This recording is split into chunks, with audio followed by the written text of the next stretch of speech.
Seguimos avanzando aquí en Informativo Sarandí, recibiendo con mucho gusto a quien vivo, además en estudios, a Álvaro Padrón. ¿Qué tal, Álvaro? ¿Cómo te va? ¿Qué tal? ¿Cómo estás, Daniel? Un Bien. gusto y un abrazo grande por este nuevo año. Bueno, igualmente para ti. Un año que además trajo esto del acuerdo Unión Europea-Mercosur. Faltan algunas etapas, yo creo que se cumplió un paso decisivo con esta firma en Asunción, pero ahora, bueno, falta la aprobación parlamentaria, a ver qué dicen también de esto en Europa. Vamos a hablar de ese asunto. Pero me encantaría empezar, Álvaro, para hablar de ese rol concreto de ser ni más ni menos que asesor del presidente en política exterior. Creo que en algún momento lo hemos mencionado. Pero ¿cómo haces, por ejemplo, en el día a día laboral? ¿Hablas con el presidente Orsi? ¿Se reúnen periódicamente? ¿Lejos de los focos, de los micrófonos y de las cámaras? ¿Cómo funciona? No, funciona de una manera mucho menos intensa, porque en verdad yo no tengo ni un cargo ni una remuneración. Claro. Es un vínculo. Me pareció muy importante mantenerlo así porque nos da mucha libertad a ambos y cada tanto pasan cosas como la que pasaron las últimas 2 semanas, en donde por un lado una conversación previa al Consejo de Ministros aquel domingo 4 nos permitió meternos un poquito en la historia. Y temprano, antes de que empezara el Consejo de Ministros, estuvimos hablando de cómo se podía recuperar un momento tan importante como el que Uruguay vivió cuando integró la presidencia del Consejo de Seguridad de Naciones Unidas en 1965. Qué importante que es la historia, ¿no? Porque ya en ese momento Uruguay tuvo que decidir cómo se paraba frente a lo que ocurrió en ese año, que fue la invasión de Estados Unidos a República Dominicana. Y Uruguay, en un gobierno de colegiado, dirigido fundamentalmente por el Partido Nacional, adoptó una serie de principios en materia de política internacional que fue lo que Yamandú mencionó en la conferencia de prensa. ¿Se acuerdan? Cuando termina el Consejo de Ministros hay una conferencia de prensa y él plantea como primer punto la ratificación de lo que había manifestado la Cancillería en un comunicado, además de oportuno, extremadamente cauteloso, un muy buen comunicado en un momento tan confuso, ¿no? Porque había pasado lo que había pasado y luego había venido la conferencia de prensa de Donald Trump y era muy difícil descifrar, y hasta el día de hoy sigue siendo muy difícil descifrar las claves de este proceso. Entonces es más importante que nunca acertar en lo que uno dice, y ese fue el primer componente de la declaración del presidente Orsi. Luego vino esto que te estoy contando, que es la reivindicación de los 4 puntos históricos de la política exterior uruguaya como principios, y luego la noticia de que se estaba acompañando una declaración entre 6 países, no solo de América Latina, sino incluía también a España. Entonces, en esa conversación de mañana, luego en la tarde, cuando volvimos a conversar, me decía que le diéramos continuidad a eso, y es donde surge la idea de hacer una reunión en el CEFIR con referentes históricos que tenían mucho que ver con esa historia y con esos episodios. Fue el intento que hicimos, darle continuidad a esa priorización de lo que era el legado de la política exterior uruguaya y sobre todo dar una imagen de pluralidad. Si tengo que sintetizar lo que se pretendió hacer en la reunión del miércoles pasado, es dar una imagen de pluralidad, de política de Estado, de continuidad, de principios, y creo que lo hicimos con las personas más adecuadas, porque es un gusto, la verdad, trabajar con personas que, además, si uno pone atención, ninguno pertenece a la fuerza política que hoy gobierna, ¿no? Son toda gente o independiente o de los partidos tradicionales, y con mucha generosidad y mucho compromiso estuvieron dispuestos a destinar casi medio día en conversar con el presidente Yamandú. Y ahí te agrego otro elemento a esta pregunta un poco más personal que me hacías. Es una persona que tiene una gran capacidad para escuchar. Y la verdad que en la lista de virtudes de los líderes, en general no aparece esa. Y te aseguro que es una virtud que deberían tener más desarrollados los líderes, porque en general están rodeados de gente que le habla siempre como si todo estuviera perfecto, como si todo se hiciera bien, y van perdiendo la capacidad de escuchar porque se acostumbran a escuchar solo elogios. Y yo creo que es muy importante personas que estén dispuestas a aprender, porque escuchar es el paso previo a aprender. Claro, y los otros días hubo un gran ejercicio de escucha y de aprendizaje de figuras que, te repito, fue un placer haber podido compartir esa mañana y un almuerzo con ellos en un momento tan complejo, ¿no? Álvaro, ya que mencionás al CEFIR, hay que decir que ejercés la secretaría allí de ese centro. En una brevísima descripción, ¿de qué se trata el CEFIR? ¿Qué hace? El CEFIR tiene más de 30 años. El año pasado cumplió 30 años. Surge a partir del Grupo de Río, que es el antecesor de lo que hoy conocemos como CELAC, la Comunidad de Estados Latinoamericanos y Caribeños. Y en ese momento, si pensamos hace 30 años, el auge de la idea de integración era fuertísimo. Por eso también surge el CEFIR con un gran apoyo de la Unión Europea, porque la Unión Europea veía al Mercosur como una especie de réplica en América Latina de su experiencia de integración. Entonces la Unión Europea hizo un esfuerzo grande de apoyar. En ese momento la presidencia le toca a Brasil, luego la Secretaría General a Argentina y la sede en Uruguay. Ahí fuimos muy inteligentes, los uruguayos. Didier Operti en su momento eligió ser sede y dejarle a Brasil y a Argentina los roles, de tal manera de que ocurriera algo que deberíamos seguir practicando, que es que Uruguay sea el anfitrión de organismos internacionales. Lo mismo nos pasó con ALADI, lo mismo nos pasó con el Mercosur, ¿se dan cuenta, no? Esta noticia tan importante del acuerdo con la Unión Europea ocurre con un organismo que tiene sede en Montevideo. Y eso hay que reivindicarlo porque nos permite un protagonismo mayor al tamaño que tenemos. Cuando los demás países nos dan la confianza de tener la sede de algo o la presidencia de algo en Uruguay, se dan cuenta que en el mismo momento que estábamos teniendo esta reunión que decía del CEFIR, el canciller de la República estaba asumiendo la presidencia del G77 en Naciones Unidas. Por eso no pudo estar en la reunión y estuvo la vicecanciller Valida Zuccasi. Entonces, el CEFIR tiene un rol de un organismo, es una fundación destinada a la integración regional y es un ámbito ideal para conversaciones de este estilo, que en este caso el presidente no quería la rigidez de la estructura del Estado, porque no quería que sintieran la incomodidad de estar participando de un ambiente más institucional. Y el CEFIR, que además está enfrente de la residencia de Suárez, en el Prado, permitió que... agrego además que uno de los creadores del CEFIR es Enrique Iglesias, claro, que creó casi todo. Es una especie de gran uruguayo internacional. Álvaro, decime, bueno, acá queda claro que el asesor presidencial, en este caso vos, efectivamente pueden llegar a influir sobre el presidente en este caso, sobre una línea de gobierno o una decisión. O sea que resultó exitosa tu sugerencia de que hubiera esa instancia en el CEFIR. Pero después, cuando se cumple, empiezan las voces críticas desde la oposición. Y una de ellas estuvo aquí, telefónicamente, el senador Pedro Bordaberry dice que sabía lo que sabía por la prensa, pero que no había una convocatoria formal a integrarse a esa especie de búsqueda de grandes consensos para la política exterior. ¿Cómo debería procederse de ahora en más? Sí, yo creo que tiene razón en la percepción, pero no es lo que quisimos hacer. Entonces, está correcto. Lo que tiene que ocurrir luego es que funcionen los ámbitos institucionales. Claramente, si la idea del presidente, que es lo que nos manifestó, es lograr un acuerdo amplio, no por temas coyunturales, que también los incluye, pero sobre todo por la necesidad de mirar lejos. Es tan impresionante lo que está ocurriendo que se necesita parar y mirar lejos. Enrique Iglesias tiene una frase fabulosa: no es una época de cambio, sino un cambio de época.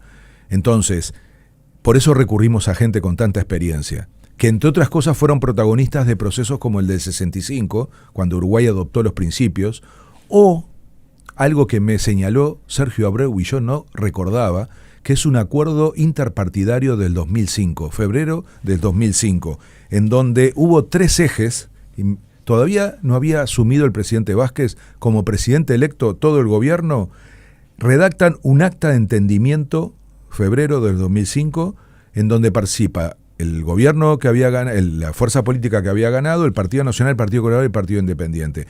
Nombro solo personas, ¿no? Por supuesto, Tabaré Vázquez como presidente electo todavía no asumido, Nin Novoa, vicepresidente, Danilo Astori, ministro de Economía, Reinaldo Gargano, canciller, y Jorge Borobeto, ministro de Educación. Partido Nacional, Jorge Larrañaga, Sergio Abreu, Gustavo Penadez, Eber Darroza y Francisco Gallinal. Partido Colorado, Sanguinetti, Hierro López, Isaac Alfi, Didiero Perti, José Amorín Valle. ¿Sabes en qué se pusieron de acuerdo? En una visión sobre economía, otra sobre educación y otra sobre política internacional. ¿Con esto qué quiero decir? Que hay antecedentes, no estoy hablando de la prehistoria, ya ni siquiera me remito al 65, que es bastante lejos. Estoy hablando del 2005, en donde hubo condiciones para un acuerdo multipartidario. ¿Por qué? Y yo recuerdo también el momento de la aprobación del Mercosur, es cuando yo empiezo a dedicarme a la política internacional, año 91. Son momentos que requieren de una mirada no solo de luces largas, sino de mucha pluralidad. Claro, está muy bien eso, y además recordar ese antecedente muy fresco.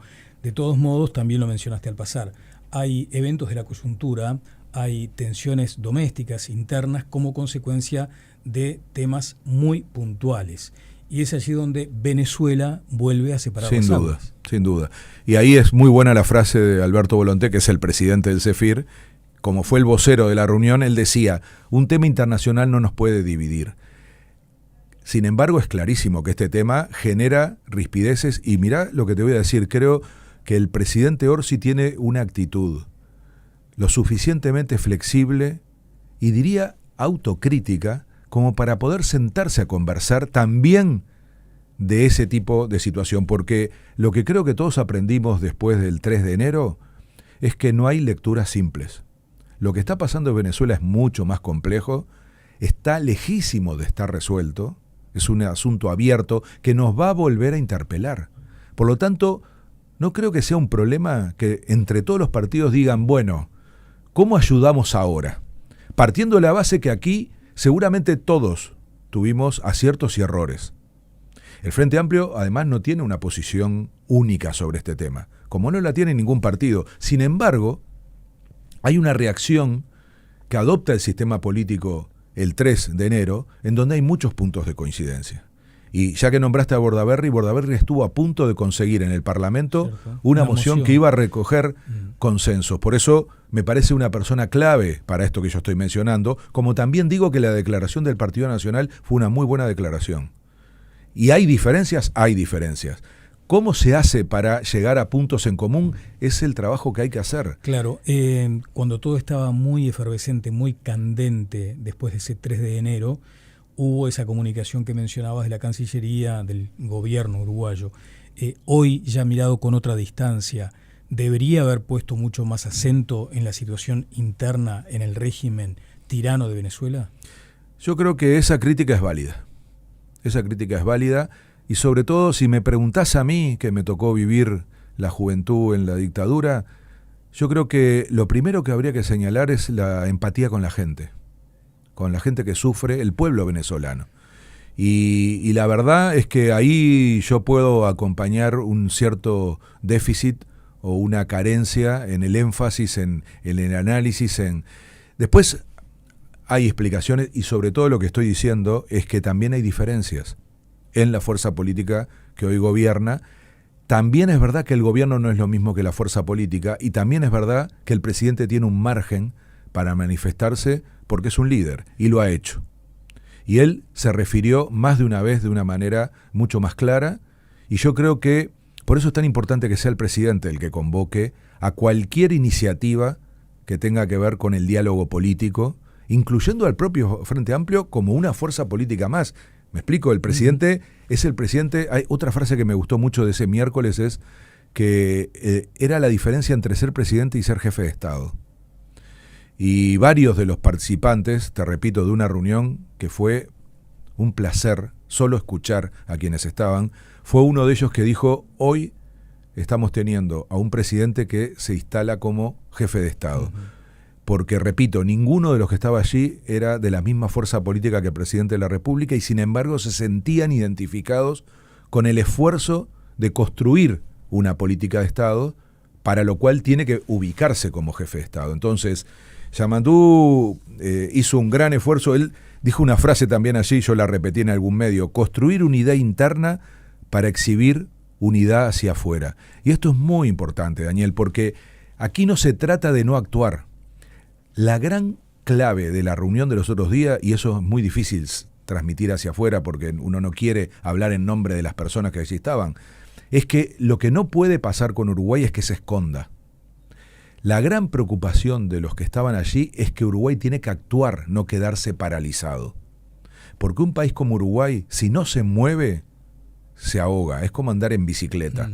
Si no das pedal, te caes. Sí. Entonces, ¿cuál era la imagen o cuál era la idea? ¿Qué hacer? No hacer. Y ahí es donde empieza la riqueza de hablar con gente con tanta experiencia. Bien, Álvaro, la oposición interpretó también que esta reunión del CEFIR podría ser para mitigar el impacto que había generado esa declaración con otros países respecto a la situación de Venezuela, que esto no habría caído bien en el gobierno de los Estados Unidos, o específicamente en la administración Trump, y que una consecuencia fuera incluirnos en esa lista de países que no pueden tramitar visas para inmigrantes. ¿Hay una conexión ahí? Yo estoy convencido que no. Esta noticia llega en el momento que estábamos almorzando con este grupo de referentes de política internacional ya en la residencia de Suárez.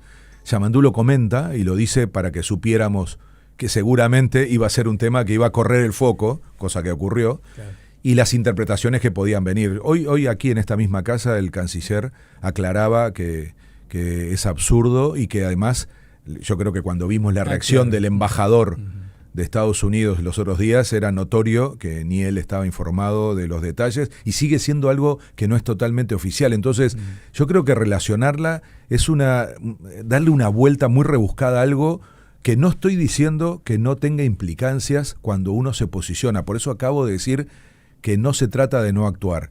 Y actuar tiene riesgos y costos. Ir a China dentro de unos días es también otra señal. Estar firmando un acuerdo con la Unión Europea es otra señal, porque ese es el camino de Uruguay, el equilibrio, el estar hablando con todos los que quieran hablar, el construir relaciones.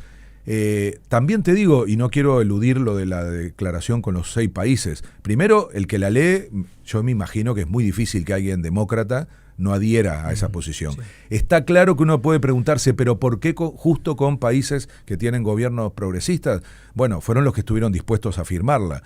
Y además Uruguay incluyó una frase que casi nadie leyó, está en esa declaración, que dice: se hace un llamado a la unidad regional más allá de diferencias políticas. ¿Qué es lo que está haciendo Uruguay? Intentando hablar con todos los gobiernos, no importa si son de izquierda o derecha, para que haya unidad en la región. Bien, Álvaro, no estás tan activo en las redes sociales, ¿no? No uso. No usás, ¿no? Ni uso, ni leo, no. Pero es un problema personal de... A ver, no me gusta, me quita mucho tiempo y definitivamente es un tema generacional, ¿no? Me cuesta mucho la dinámica, me cuesta mucho hablar con gente que además no se identifica. Bueno, sin duda.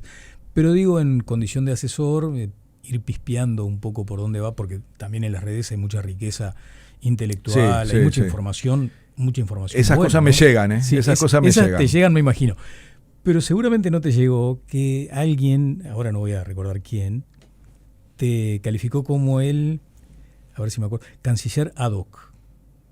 Por favor, ves canciller, que no se pueden leer las redes sociales, no se las puede tomar en serio. Canciller ad hoc. Y entre otras cuestiones manifestaba tu influencia sobre el presidente y que eras, no quiero tampoco desviarme mucho de lo que decía ese comentario, y vos con toda razón podés decir, che, Daniel, pero estamos comentando en una entrevista formal lo que dicen las redes sociales, pero me parece que viene al caso por lo que de pronto también muchas veces se dialoga en la propia oposición, que hay un sesgo muy marcado de Brasil y que vendrías a ser una especie de hombre de Lula en la gestión de Orsi. Bueno, está muy bien que lo traigas a colación, no importa si fue así dicho, pero es algo que me consta se ha comentado. Primero, la política internacional está en manos de la Cancillería, yo no soy nada ad hoc, incluso nosotros tenemos un convenio entre el CEFIR y la Cancillería para acompañar el proceso, por ejemplo, de integración regional, que es la tarea más fuerte que tiene hoy Uruguay y la que le corresponde al CEFIR. O sea que ahí hay una complementariedad y en absoluto una superposición, y mi rol, en todo caso, es ese en la práctica y el de asesorar al presidente en la confianza que me tiene, que nos tenemos y en las oportunidades en donde eso es necesario. Mi relación con Lula tiene más de 40 años. Cuando vino por primera vez a Uruguay lo conocí, como además de antes de ser presidente, por supuesto, cuando era un dirigente sindical él y yo también. La relación con Brasil debería ser algo, y me consta que lo es, que cualquier partido que gobierna en este país debería tener como una prioridad. No hay ningún otro país tan importante para Uruguay como Brasil. Eso lo marca la historia y la geografía. Durante mucho tiempo también lo era Argentina, y yo sigo defendiendo, creo haberlo dicho en esta mesa, que para nosotros Argentina es un país clave, incluso que nos comportamos nosotros de una manera distinta a la que se comportan ellos con nosotros. Tenemos una actitud bastante anti-argentina en este país, que es un gran error porque es un país increíblemente importante y valioso, pero Brasil cuantitativamente en este momento es imposible que Uruguay no tenga allí un foco central, cualquiera sea el gobierno. ¿Cuántas veces te habrán preguntado por esa frase que dijiste, ¿no? Brasil es nuestra China. Claro, sí, sí. O una frase que te dije sentado aquí, hace poco, que te decía que si el acuerdo Unión Europea-Mercosur no funcionaba, era la muerte del Mercosur. ¿Te acordás? Claro, perfectamente. Te digo porque hasta hace una semana alguien me podía decir, padrón, hacete cargo porque entonces se muere el Mercosur, porque el acuerdo parecía que no salía, ¿eh? Entonces, ¿saben por qué salió el acuerdo Unión Europea-Mercosur? Por Brasil. ¿Qué hizo Lula? Lo hizo a propósito, esto de no ir. De no ir. No tengas duda. Ah, ¿sí? Es una señal de decir, perfecto, ¿alguien cree que se puede funcionar sin Brasil en la región? ¿Qué hizo Europa? En un gesto muy poco común de la diplomacia, ir primero a Brasil, a tener la reunión con Lula antes de llegar a Asunción. Eso nos hace mal a todos, lo digo con claridad. No es lo que debería haber pasado, pero es una demostración de fuerza para decir no cualquier cosa vale. Pero Álvaro, esa foto de familia, como se dice, creo, sí, ¿no? En términos, ¿no merecía la presencia de Lula? Claro, estoy diciendo que fue algo que no está bueno. Sin embargo... La foto decís de la firma. De la firma en Asunción el sábado. Ajá. Sin embargo, tenemos que entender las tensiones que hay al interior de la región. Y hay una sensación de que unos hacen lo que quieren y dicen lo que quieren, y otros solo tienen que sostener y portarse bien. Si cuando se interviene como se intervino en Brasil, por parte del gobierno de Trump, en algo que aquí en Uruguay no solo hablamos muy poco, sino que casi no dijimos nada. Y se estaba interviniendo en un país democrático, electo un presidente y un gobierno con una enorme pluralidad, porque el que estudia un poquito lo que está pasando hoy en Brasil y ve la composición del gobierno actual, es como si yo te dijera que fuera un acuerdo entre el Frente Amplio, el Partido Nacional y el Partido Colorado. La composición del gobierno hoy de Brasil es de una pluralidad parecida a lo que te acabo de decir. Imaginemos que se hubiera aparecido un Bolsonaro en Uruguay y nos hubiéramos tenido que juntar todos para defender la idea de la democracia. Vos decís que para administrar esas tensiones internas decidió no acudir a Asunción. Quiso dar una señal. Yo lo interpreto así. Es una señal de decir, Brasil merece más respeto. Y hay que hacer números nada más, ¿eh? Es la cuarta parte del acuerdo Unión Europea-Mercosur, es Brasil solo. Un poco más de la cuarta parte, 200 millones de habitantes en 700. Lo mismo vale para el PBI. ¿Ustedes se creen que a Europa le interesaría el Mercosur sin Brasil? ¿Alguien cree que el acuerdo, el Tratado de Libre Comercio China-Uruguay no funcionó? ¿Por qué? ¿Porque a China en un momento se arrepintió? ¿Porque Uruguay no estaba seguro? Es porque lo que interesa, Daniel, es el mercado de Brasil. Sí, sí.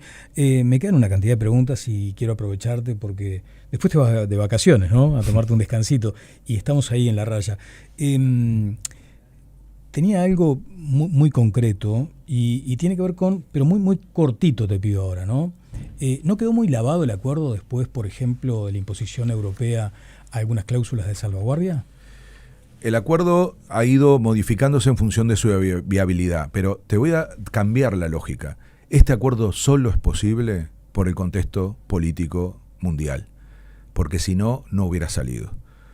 Entonces, hay que entender por qué salió el acuerdo. Y el acuerdo salió porque el mundo está dado vuelta, porque la lógica del comercio se desvirtuó totalmente, no hay reglas de juego, no se respetan, no las respeta quien las inventó, quien se aprovechó mejor de las mismas, que es Estados Unidos, y eso ha generado un enorme déficit de equilibrios en el mundo. Europa está muy mal y bajó bastante sus niveles de soberbia y necesita ahora de alianzas, no solamente de acuerdos comerciales, de alianzas para defender su concepción del mundo. La idea del multilateralismo, del respeto a las reglas, necesita tener poderes intermedios, como lo es Europa, que ya no es un peso pesado. Los pesos pesados son China y Estados Unidos. Si nos quedamos solo atrapados en la disputa entre estos dos elefantes, va a ser un mundo muy complicado. Para eso tienen que aparecer poderes intermedios, Europa lo es, y necesita alianzas. ¿Qué mejor alianza que América Latina? Porque no estamos hablando solo de comercio, porque ir a discutir ahora con China, como vamos a hacer, no es para discutir democracia, ni valores compartidos en términos de sistemas políticos. Eso lo podemos hacer con Europa. Lo podíamos hacer con Estados Unidos, pero nos está costando mucho. Entonces, me explico que las relaciones internacionales son mucho más que comercio. Nosotros no somos un almacén, somos un país. Claro. El comercio es muy importante, pero tenemos que entender, hasta por los principios que dije desde el comienzo, esto que nos enseñaron estos señores fantásticos que estuvieron en el CEFI los otros días. Bueno, necesitamos recuperar un mundo que además se haga cargo de cosas muy delicadas como la paz, el ambiente, la salud, la seguridad, que se ha vuelto un tema internacional. Entonces, todas esas cuestiones necesitan de previsibilidad, acuerdos, conversaciones, diálogos, no de amenazas, no de imposiciones. Y para eso es muy importante la relación con Europa. No lo miremos solamente en materia de números. Por supuesto que es menos ambicioso de lo que queríamos, sí, pero tiempo vamos a tener para profundizarlo, y lo importante es que haya ocurrido, porque si no, vuelvo a decir lo que dije en esta misma mesa. El Mercosur estaba liquidado, porque los anti-Mercosur, sí, que hay muchos, sí, hubieran dicho basta. Claro. Mirá, tenía para ver si resistías el archivo, ¿no? Recuerdo, el acuerdo con la Unión Europea salva la vida del Mercosur, es lo que habías dicho acá hace un tiempito. Prácticamente en el cierre, ¿cómo encarar ahora las tensiones naturales que este acuerdo implica en sindicatos, en las propias bases de los partidos, puntualmente en el Frente Amplio, algunos sectores que, como mencionabas, tal vez no están todavía del todo convencidos de las ventajas de este acuerdo? ¿Cómo administrar eso de aquí en adelante? Y sobre todo, ¿dónde está la importancia estratégica de que el Parlamento uruguayo sea el primero en la región en validar este acuerdo? Y esto último que decís es una señal, ¿no?, que daría Uruguay de la convicción, y ahí vuelvo al tema de la importancia de los acuerdos políticos lo más amplio posible, ¿no? Ojalá nos pase lo mismo que nos pasó con el Mercosur. Mirá dónde te llevo. Ese es mi origen, además, en materia de política internacional, el año 91. El dilema del ingreso de Uruguay al Mercosur. No nos acordamos, pero fue un tema muy duro de discutir. Yo en ese momento representaba al PIT-CNT en el ámbito que creó el gobierno de la calle Herrera, que se llamaba Comisión Sectorial del Mercosur, Comisec. Fue muy inteligente lo que hizo el gobierno. Convocó a empresarios, a trabajadores, al gobierno y a las empresas públicas a sentarse a preparar al Uruguay para el ingreso al Mercosur. Eso permitió que el movimiento sindical se convenciera de que el Mercosur era necesario, porque si no hubiéramos estado en contra. Porque, entre otras cosas, el Mercosur mató al 30% de la industria uruguaya. Te voy a hacer recordar, la empresa icónica del Uruguay se llamaba FUNSA. Desapareció por el Mercosur, porque los neumáticos de Argentina y Brasil pasaron a ser más baratos. Entonces, y se perdió la protección que había para el mercado interno. Entonces, no es gratis, no hay ningún acuerdo gratis. Porque si no, el otro, ¿para qué negoció? ¿Me explico? Y lo que estamos viendo en Europa, que nos impresiona, no está ocurriendo aquí, porque hay mucha más capacidad de entender la mirada estratégica, pero que va a haber sectores perdedores. Y cuidado con esta imagen de que los únicos perdedores parecen ser los agricultores europeos, que en realidad no van a perder nada porque al final los van a subsidiar o los van a proteger de alguna manera, y ahí viene esta cuestión que tú me decías, si no se lavó demasiado y si no hay riesgos, al final en el acuerdo de que sea desequilibrado. Como sea, lo que nos toca hacer a nosotros es lo mismo que ya supimos hacer. Sentar a las partes, lo está haciendo el gobierno, lo anunció la vicecanciller, hay un estudio del BID que va a ayudar. En aquel momento también el BID ayudó a la Comisec porque el presidente era Enrique Iglesias, y estaba muy preocupado por eso, cómo se preparaba Uruguay y los distintos sectores y cómo se hacía un diálogo político de consenso, porque se tuvo que aprobar el Tratado de Asunción, que es el que funda el Mercosur, se tuvo que aprobar en el Parlamento y salió prácticamente por unanimidad y también era muy polémico. Te voy a contar una anécdota que no lo vas a poder creer. Primer visita de Lula a Uruguay como sindicalista, vino y hablaba en contra del Mercosur, decía que era un proyecto neoliberal.